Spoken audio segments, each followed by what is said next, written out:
Hello everyone. Today we are going to learn simple past tense in just 1 minute. Simple past tense is used to talk about actions that happened in the past.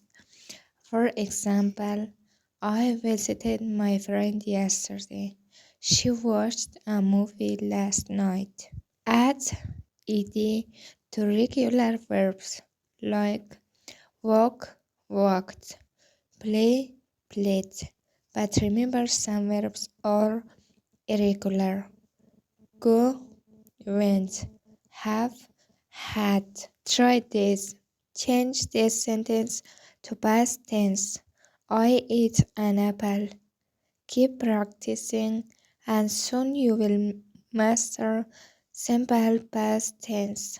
Don't forget to like and subscribe for more lessons. See you in the next video.